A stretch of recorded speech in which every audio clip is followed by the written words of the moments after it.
अस्सलाम वालेकुम my cute friends. आज का न्यू पार्ट लेकर आ चुकी हूँ। तो चलिए आज के न्यू पार्ट को स्टार्ट करते हैं। इतना दिन अपलोड नहीं कर पाई क्योंकि ऑथर जी थोड़ा सा बिज़ी थी, उन्होंने स्टोरी शेयर नहीं किया था इसीलिए। और जब उन्होंने पूरा पार्ट शेयर कर दिया तब मैं जाकर एक्सप्लेन कर पा रही हूँ। तो चलिए स्टार्ट करते हैं आज के न्यू पार्ट को। हमने वहाँ पर ख़त्म किया था जहाँ से हम शुरू करेंगे। वहाँ तक था कि वांग जी की फ़ोटो को वो लेकर अपने घर आ चुके थे। जियांग फैमियान ने कहा, यू देखो मैं उसका फ़ोटो लेकर आया हूँ, उस अल्फ़ा का। फिर यू ने कहा, वो लोग मान गए, मैं इतने में बहुत खुश हूँ। अब एक काम कीजिए, अब आशन को देखिए। मुझे लगता है कि शायद वो ना माने या फिर मान जाए। अब एक काम कीजिए, अब उसको फ़ोटो दिखा दीजिए। मैं क्या देखूँगा, वैसे शादी उसकी है, मैं जा रहा हूँ तैयारी करने के लिए। ये बोलकर वो भाग गई थी वहाँ से। और जियांग फैमियान जाकर जब आशन को फ़ोटो को देते हैं, आशन देखकर शॉक। आशन ने कहा, अंकल क्या इसी के साथ ही मेरी शादी होने वाली है? उन्होंने कहा, हाँ क्यों, तुम्हें पसंद नहीं है? फिर आशा ने कहा, नहीं मुझे पसंद है बहुत ज़्यादा। फिर जियांग फैंगमैन ने कहा, मैंने सुना था कि तुम किसी से प्यार करते हो आशा, तुम्हें बुरा लग रहा है उसके लिए? आशा ने कहा, नहीं मुझे यही चाहिए, ये कितना हैंडसम है, बस यही चाहिए मुझे। Jiang Fangman shock. ठीक है कोई बात नहीं, आशा ने कह दिया है तो शादी उसके साथ ही होगी।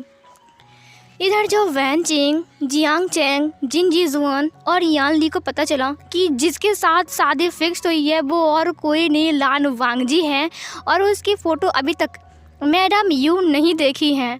ये सुनकर वो लोग हंस हंस के लोट-पोट हो रहे थे। वो लोग इतना हंस रहे थे कि मतलब उनके पेट में दर्द हो रहा था। मैडम यू जिससे नफ़रत करती हैं, घूम फिर के उसी से ही शादी की रिश्ता लेकर आ गई है आशियान के लिए। भाई कुछ भी यार, हंसी से मतलब वो लोग मरे जा रहे थे। तुरंत वैन चिंग के पास कॉल आ गया। निहो सेंग का कॉल था। निहो सेंग ने कहा, तुम लोग कैफ़े में आ जाओ, हम सब बात करने वाले हैं। वैन चिंग ने कहा, लेकिन अभी इस टाइम में? पीछे से विंग ने कहा, हाँ अभी आ जाओ। विंग की वॉइस सुनकर सब लोग राज़ी हो गए क्योंकि विंग ने बुलाया है और सब लोग रेडी होकर निकल गए। मैडम यू को बोलकर गए कि हम लोग बस कुछ टाइम के लिए बाहर जा रहे हैं। सब लोग जा रहे थे इसीलिए मैडम यू ने हाँ बोल दिया और आशियान शादी के लिए हाँ बोल दिया है, इसीलिए मैडम यू भी बहुत खुश थी। फाइनली लफंगा से आशियान का पीछे छूट जाएगा। सीन कट होती है। इधर हमें सबको दिखा जाता है, सब लोग बैठकर बातें कर रहे थे। मतलब वो लोग बोल रहे थे कि इस तरह से फ़ोटो को ना देखकर ही मैडम यू ने शादी के लिए हाँ बोल दिया है। और विंग ये सुनकर हैरान था। विंग बेचारा वो कॉफ़ी पी रहा था जब उसने आशियान से पूछा, आशियान तुम्हारी शादी किससे हो रही है? वैसे मुझे पता है आंटी। तभी आशियान ने कहा, विंग उस टाइम विंग जस्ट कॉफ़ी को अपनी माउथ में पोर किया था। उसने कहा, विंग मेरी शादी और किसी से नहीं बल्कि लान वांग जी से हो रहा है। ये सुनकर तुरंत विंग ने कॉफ़ी को थूक दिया और उसके सामने बैठा हुआ था जियांग चैंग, उसके फेस में कॉफ़ी लग गई। जियांग चैंग ने कहा, आह गर्म कॉफ़ी, तो क्या खुद पी रहा, मुझे क्यों पिला रहा है? जियांग चैंग ने कहा, विंग के बच्चे। विंग ने कहा, क्या वांग जी के साथ तुम्हारी शादी होने वाली है? उसने कहा, हाँ। फिर विंग ने सोचा, क्या सच में? उसके बाद आशा ने सब कुछ बोल दिया कि मॉम ने फ़ोटो को देखा ही नहीं कि वो कौन है। और ये सुनकर विंग और निहो सेंग भी हंसने लगते हैं। सीन कट होती है। साइड में जाकर वेंचिंग और विंग बात कर रहे थे और जियांग चैंग और बाकी सब लोग उसे देख रहे थे। इधर आशियान भी उनके साथ मजाक कर रहा था। आशियान बहुत खुश था, फाइनली उसके साथ शादी किसी और की नहीं बल्कि वांग जी की हो रही है। लेकिन वो लोग सोच रहे थे कि असल में विंग और वेंचिंग साइड में जाकर क्या बात कर रहे थे। थोड़ी देर बाद वो लोग वापस आते हैं। बात करने के बाद जियांग चैंग ने कहा, है विंग तुम मुझसे क्या बात कर रहे थे? विंग ने कहा, इतना जेलस क्यों हो रहे हो, वो तुम्हारे फियांसे है, इसका मतलब ये नहीं कि मैं उसके साथ बात नहीं कर सकता हूँ। जियांग चैंग ने कहा, जेलस नहीं, पूछ रहा हूँ। विंग ने कहा, बाद में पता चल जाएगा। जियांग चैंग ने कहा, ठीक है। फिर सीन कट होती है। नेक्स्ट मॉर्निंग में वो लोग शॉपिंग करने के लिए शॉपिंग मॉल में गए थे जहाँ पर लैन जैन वांग जी बनकर आया था। यहाँ पर बता दो, वांग जी ने ही लैन जैन को भेजा है। उसने कहा है, भाई प्लीज़ तू चल जा आज, क्योंकि अगर तू नहीं गया तो मैं फंस जाऊँगा, क्योंकि आज मुझे इंपॉर्टेंट काम है, प्लीज़ ना भाई प्लीज़। बहुत रिक्वेस्ट के बाद लैन जैन राज़ी हो गया था। वो आया था वांग जी बन के और एक्टिंग भी वांग जी की तरह ही कर रहा था। सासू माँ कैसे हो? बोले तो मैं आ गया, कैसे हो आप? और मैडम यू ने जब लैनज़न वांग जी को देखा तो उन्हें बहुत गुस्सा आ गया, बट उन्हें पता ही नहीं है कि वांग जी नहीं, उसका जुड़वा भाई लैनज़न है। इधर विंग को डाउट हो रहा था, ये लैनज़न की तरह थोड़ा सा चलन बलन, मतलब चलने का स्टाइल, बात करने का स्टाइल बिल्कुल वांग जी की तरह है, लेकिन फिर भी वो जानता है ना लैनज़न को कि वो कैसा है। उसने कहा नहीं, ये मेरा वहम होगा क्योंकि वो दोनों जुड़वे हैं। लेकिन विंग का वहम तब टूट गया जब उसने देखा कि वांग जी के हाथ में वही अंगूठी है जो उसने दिया था, विंग ने दिया था। विंग ने कहा क्या? विंग ने देखा कि जो वांग जी है, मतलब लैनज़न वांग जी बनकर आया है, तो वो वांग जी आशियन को बोल रहा है, ये देखो तुम्हारे लिए ये अच्छा लगेगा। सासू माँ प्लीज़ ये मत लीजिए, ये मेरे आशियन के ऊपर अच्छा नहीं लगेगा, ये ले लीजिए, ये वाला सूट बिल्कुल बिल्कुल परफेक्ट है ना आशियन? आशियन ने कहा हाँ तुमने सही कहा वांग जी। वांग जी ने कहा देखा मैं जानता हूँ मेरे आशियन को क्या पसंद है। और मैडम यू को तो बहुत गुस्सा आ रहा था। मैडम यू ने कहा तुम्हें इसने देखो आशियन तुमने इसको क्यों बुलाया है?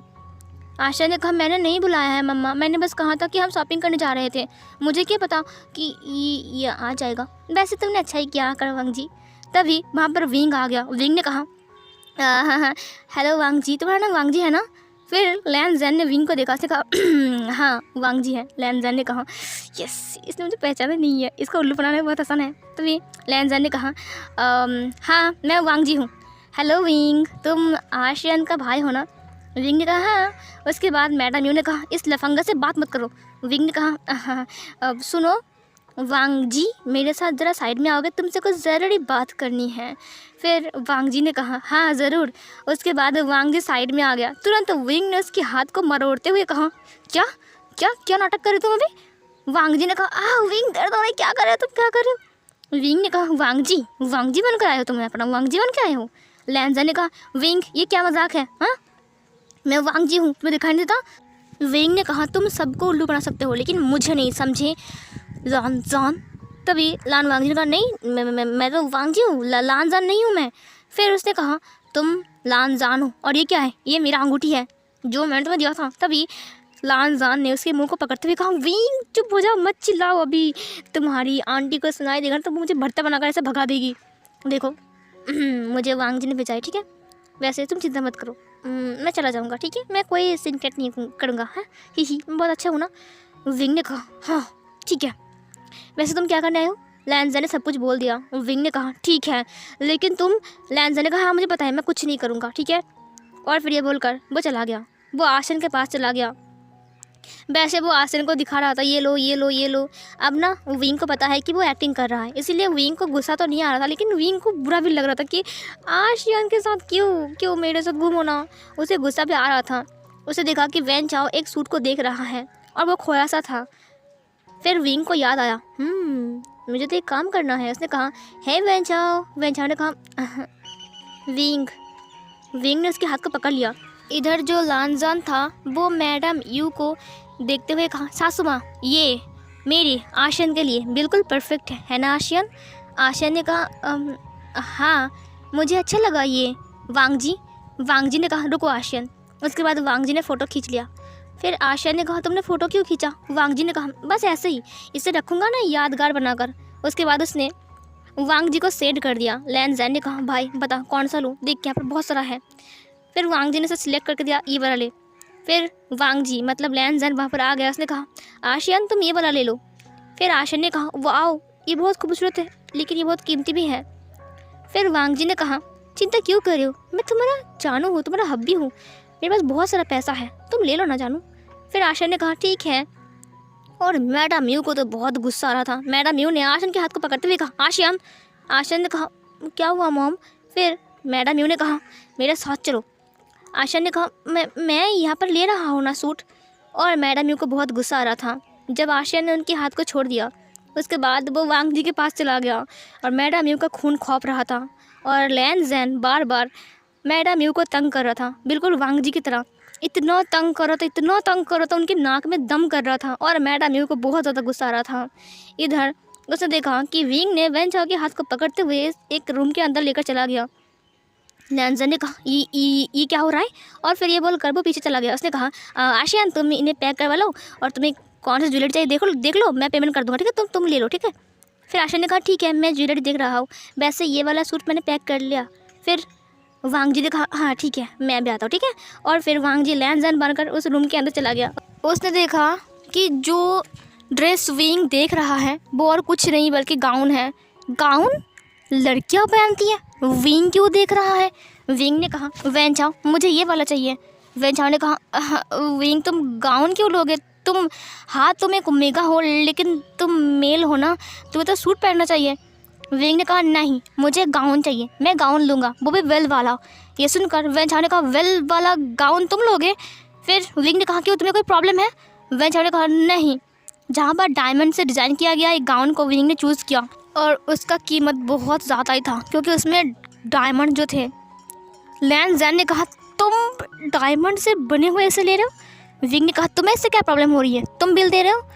लैन जैन ने कहा विंग ने कहा मुझसे बात मत करो, चलो यहाँ से, मैं इसे ही लूँगा। वैन चाओ ने कहा ठीक है, तुम ले सकते हो। और फिर विंग ने उसको पैक करवाया। और इधर जो लैन जैन था वो फिर से आशन के पास आ गया। उसने कहा तुम्हें और कुछ चाहिए। आशन ने कहा हाँ, मैंने ये सारी ज्वेलरी ली है और ये ड्रेस और ये ईयररिंग्स और ये मैंने अंगूठी ली है। विंग ने कहा तुम ईयररिंग्स पहनोगे, तुम तो ईयररिंग नहीं पहनते हो। आशा ने कहा नहीं, ये मैंने लिया है, मतलब मामा के लिए। ये सुनकर लैन जैन ने कहा ठीक है। उसके बाद उसने बिल दिया। विंग ने देखा कि जो लैन जैन हाथ में पकड़ा हुआ है जो कार्ड, उस पर लिखा हुआ है लान वांग जी। इसका मतलब वो वांग जी का जो कार्ड है वो समझ गया, ये सब कुछ वांग जी ही करवा रहा है, मतलब लैन जैन सच बोल रहा है। विंग ने स्माइल किया। उसने कहा पता नहीं वांग जी कौन सा प्लान बना रहा है। विंग जो कि था वो एक साइड में गया जहाँ पर सूट, मतलब कपल सूट मिल रहे थे, तो विंग ने कपल सूट ले लिया। उसने कहा हाँ मुझे ये दीजिए, और विंग ने उसका बिल भी पेमेंट कर दिया। उसके बाद वो लैन जैन के पास आ गया। उसने कहा ये लो। जब वहाँ पर कोई भी नहीं था, लैन जैन ने कहा ये क्या है। विंग ने कहा दिया, चुपचाप ले लो। लैन जैन थोड़ा सा जेलस था क्योंकि वो हमेशा वैन चाओ के साथ घूम रहा है और शॉपिंग भी कर रहा है। फिर भी लैन जैन ने ले लिया और विंग ने कहा मैं चलता हूँ, और फिर ये बोलकर विंग चला गया। फिर सीन कट होती है। शॉपिंग ख़त्म होने के बाद वो लोग घर आ गए थे। लैन जैन चला गया घर। उसने मतलब खुद को बेड पर फेंक दिया, वो लेट गया। उसने कहा मैं थक गया हूँ। वांग जी ने कहा थैंक यू सो मच, तो कितना अच्छा है, मैंने अपना काम पूरा ख़त्म कर लिया, अभी भी थोड़ा सा बाकी है मेरे भाई। लैन जैन ने कहा क्या बाकी है, मैं नहीं जाऊँगा यार, तेरी सांस, ओ माय गॉड, अकरू इंसान, अकरू औरत, तू कैसे सहता है उसे, ओ माय गॉड, बताए मेरा दिमाग ख़राब हो गया। लैन जैन ने कहा बस तुझे 1-2 बार और करना पड़ेगा। लैन जैन ने कहा मैं नहीं कर सकता। वांग जी देख मेरा भाई, तू ये सब कुछ कर ले, मुझे नहीं करना है, तेरा सांस कितना खतरनाक है यार, और पता है मेरा दिमाग ख़राब हो गया है, ओह मैं थक चुका हूँ। फिर इधर वांग जी ने कहा तो मेरा प्यारा सा भाई है ना, तो ये सब कुछ नहीं करेगा मेरे लिए। लैन जैन ने कहा तू सूली पे चढ़ रहा है, चढ़, मुझे क्यों खींच रहा है। फिर वांग जी ने कहा फ़िलहाल तुझे भी मेरे साथ सूली पे चढ़ना पड़ेगा। लैन जैन ने कहा मेरी मौत पक्की है लग रहा है। लेकिन वांग जी एक बात बता, मतलब तेरी सासू माँ मैडम यू इतनी बार नंबर चेंज कर रहा है, मोबाइल चेंज कर रहा है, लेकिन तू हर बार सिर्फ उनका नंबर तुझे कहाँ से मिल रहा है, मुझे समझ में नहीं आ रहा है, तू इतने तंग कैसे कर रहा है यार। ये सुनकर वांग जी ने कहा भूल मत, एक सीक्रेट एजेंट होने के साथ साथ मैं एक हैकर भी हूँ, और तुझे बताइए कि मैं कौन हूँ। लैन जैन ने कहा हाँ जानता हूँ तुझे अच्छे से। उसके बाद ये सीन कट होती हैं। इधर जो मैडम यू थी वो लोग आ गए थे वी फैमिली में, और वी फैमिली में सब कुछ शॉपिंग जो उन्होंने किया था वो सब कुछ दिखाने के लिए आए थे। मिसेस वी भी बैठ चुकी थी, लेकिन वैन चाओ ने विंग के हाथ को पकड़ते हुए कहा चलो मेरे साथ। वो छत पर ले गया। उसने उसके पैर को पकड़ते हुए कहा भाई अभी भी वक्त है, शादी को तोड़ दे, कुछ भी नहीं हुआ है अभी तक, देख तुझे जो चाहिए मैं वो दूंगा, लेकिन शादी को तोड़ दे। विंग ने कहा आई एम सॉरी वैन चाओ, लेकिन मैं ये नहीं कर सकता हूँ। वैन चाओ ने कहा प्लीज़ तोड़ दे रहा भाई, तेरे पर भरोसा है, मैं कुछ नहीं कर सकता, प्लीज़ ना भाई, तुझे रिक्वेस्ट कर रहा हूँ मैं। फिर विंग ने कहा आई एम सॉरी, मैं नहीं तोड़ सकता, मुझे माफ़ कर दो, अब तो शॉपिंग भी हो चुकी है। वैन चाओ ने कहा अगर मैंने शादी किया तो भी मैं मर जाऊंगा, और अगर नहीं किया तोड़ दिया तो भी मैं मर जाऊंगा, मैं क्या करूं, मुझे समझ में नहीं आ रहा है। इधर वैन चाओ ने कहा तो क्यों ऐसा कर रहा है, तो क्यों मेरे पीछे पड़ा हुआ है, मैंने कहा ना कि मुझे तुझसे प्यार मेरा कुछ नहीं है, शादी वादी तोड़ दे। विंग ने कहा मैंने कहा ना मैं नहीं तोड़ूंगा। और फिर वैन चाओ ने कहा प्लीज़ तोड़ दे, और वो दोनों ऐसे ही झगड़ा कर रहे थे। चलिए हम देखते हैं मैडम यू को। मैडम यू सारा शॉपिंग मिसेस वी को दिखा रही थी और बोल रही थी कि ये विंग का है, ये हमारा घर का है और ये सब कुछ शादी का है। और उन्होंने विंग की गाउन को दिखाया। मिसेस वी ने कहा, गाउन? विंग ने गाउन लिया है? वो गाउन पहनेगा लड़की की तरह? क्यों? हाँ विंग। तभी विंग ने नीचे आते हुए कहा, मॉम क्यों, मैं गाउन नहीं पहन सकता हूँ क्या? मैं प्यारा नहीं लगूंगा इसमें? मिसेस वी ने कहा, हाँ तुम प्यारा लगोगे, लेकिन गाउन, तुम एक लड़का हो ना। विंग ने कहा, मुझे फ़र्क नहीं पड़ता, मुझे गाउन पहननी है, इसीलिए मैंने ख़रीद लिया मॉम, प्लीज़ ना। मिसेस वी ने कहा, ठीक है। वहाँ पर 2 बैग और रखी हुई थी। मैडम यू ने कहा, हाँ इन्हें मत देखो, उस लफंगा ने दिया है आशन को। मिसेस वी ने कहा, वो आया था? फिर मैडम यू ने कहा, हाँ आशन ने कहा, और वो मुँह उठाकर चला आया। और मुझे लग रहा है इतना मारू से मार के भर्ते बना दूँ उसका। मिसेस वी ने हंसते हुए कहा, क्या वो अच्छा नहीं है? मैडम यू ने कहा, 1 नंबर का लफंगा है, लफंगा लड़का कहीं का 1 नंबर का।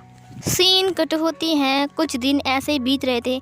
शादी का दिन अब क्लोज आ रहा था। इधर मज़े उड़ा रहे थे जियांग चैंग, वैन चिंग, जिन जिजुआन और यान ली और आशियन भी, क्योंकि जो वांग जी हैं वो मैडम यू को इतना कॉल करता है, इतना तंग करता है ना, उनका दिमाग खा जाता है।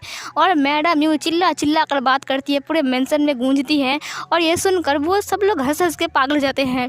इधर जो वांग जी हैं वो एक दिन मैडम यू से बात कर रहा था, सासू माँ प्लीज़ आप घबराइए मत, कुछ नहीं होगा, टेंशन मत कीजिए, मैं हूँ ना, शादी हो जाएगी आशियन की, हाँ बस आप चिंता मत कीजिए, बेफिक्र रही है। और मैडम यू गुस्से में उसे मतलब जो मन करे वो बोले जा रही थी, क्योंकि वांग जी इन दिनों में मैडम यू को इतना तंग किया है, पूछो ही मत, इतना तंग किया है। हर वक्त उसे फ़ोन करना, हर वक्त मतलब सिम चेंज हो चुका है, फिर भी नंबर कहाँ से ढूंढ कर वो फ़ोन कर रहे, पता ही नहीं। इतना कॉल आ रहा है कि मैडम यू परेशान हो रही हैं। हाँ। इधर मैडम यू ने कहा, लफंगा बेकार, 1 नंबर का बदमाश अल्फ़ा, समझे तुम, 1 नंबर के बदमाश अल्फ़ा हो तुम, लफंगा कहीं का। मैडम यू उसे ये बोलकर गाली दे रही थी और वो स्पीकर पे रखकर मिंग याओ को और लैन जन को सुना रहा था और वो दोनों भी हंस रहे थे। फिर मिंग याओ ने कहा, वांग जी तुम्हें शर्म नहीं आती है, इतना तंग कर रहे हो, वो तुम इतना गाली दे रहे थे तुम फिर भी कर रहे हो। फिर वांग जी ने कहा, चुप हो जाओ। मैडम यू ने चिल्लाते हुए कॉल को कट कर दिया। उन्होंने कहा, अगर दोबारा कॉल किया तो तुम्हारी खैर नहीं। फिर वांग जी ने कॉल को कट करते हुए कहा, अभी तो शुरुआत है, आगे आगे देखो गगा होता है क्या। मिंग याओ ने कहा, मुझे पता नहीं तुमने कौन सा प्लान बनाया है, तुम बोलते भी नहीं हो कि शादी तुम्हारे साथ फिक्स हुई है और कोई बोल भी नहीं रहा है। वांग जी ने कहा, कोई नहीं बोलेगा क्योंकि सब लोग चाहता है कि मेरे साथ आशन की शादी हो जाए बस। फिर मिंग याओ ने कहा, हाँ ठीक है, ऑल द बेस्ट, वैसे तुम करो जो भी करो, मैं खुश हूँ तुम्हारे लिए। लैंजा ने कहा, तेरी हो रही है, पता नहीं मेरी क्या होगा। उसने देखा कि विंग ने उसको एक सूट गिफ्ट दिया है। उसने कहा, पता नहीं ये विंग के दिमाग में क्या चल रहा है, खिचड़ी पक रही है। हाँ। वांग जी ने कहा, लैंजन अगर खिचड़ी ही पक रही है तो थोड़ा सा खा सकता है उसे लेकर, इतना घबरा क्यों रहा है। एक काम करना, तू ना विंग के सिर से, तभी लैंजन ने उसे मारते हुए कहा, चुप रहे, मेरा दिमाग वैसे भी ख़राब है, मेरा दिमाग और ख़राब मत कर। वांग जी ने कहा, चिंता मत कर, तो मेरे साथ सूली पे चढ़ने वाला है। फिर ये सुनकर लैंजन ने कहा, दिमाग ख़राब मत कर, ये बोलकर वो लेट गया। सीन कट होती है। ऐसे करके कुछ दिन बीत जाते हैं और मैडम यू को वांग जी बहुत परेशान करता है। आशियन बहुत खुश था क्योंकि शादी उसके साथ वांग जी की होने वाली है और शादी का दिन आगे आ रहा है। विंग भी खुश था, खुश नहीं था सिर्फ एक इंसान, वो था वैन चाओ। वो बिल्कुल भी खुश नहीं था, वो ना भी नहीं कर पा रहा था क्योंकि उसे पता है आगे कुआं पीछे खाई, अब मैं कहाँ जाऊँ बताओ मेरे भाई। अगर उसने ना कर दिया तो उसका पापा उसे मार देगा और अगर उसने हाँ कर दिया तो कोई और उसे मार देगा, बेचारा वैन चाओ। सीन कट होती है। शादी का दिन का सीन दिखाया जाता है जहाँ पर विंग अपने रूम में था और वो रेडी होने के लिए वेंचिंग से बात कर रहा था। थोड़ी देर बाद वहाँ पर मिसेस वी आ गई। मिसेस वी ने कहा, अरे विंग अभी तक तुम रेडी नहीं हुए। विंग ने कहा, मॉम मैं सोच रहा हूँ आज मैं ब्यूटी पार्लर जाऊँगा। ये सुनकर मिसेस वी ने कहा, ब्यूटी पार्लर तुम, लेकिन क्यों। विंग देखो, मानता हो कि तुम एक ओमेगा हो लेकिन तुम एक मेल हो विंग। विंग ने कहा, मॉम प्लीज़ ना, मुझे जाना है पार्लर, मैं जाऊँगा, जाकर रेडी होकर आऊँगा, गाउन पहनूँगा, वेल लगाऊँगा।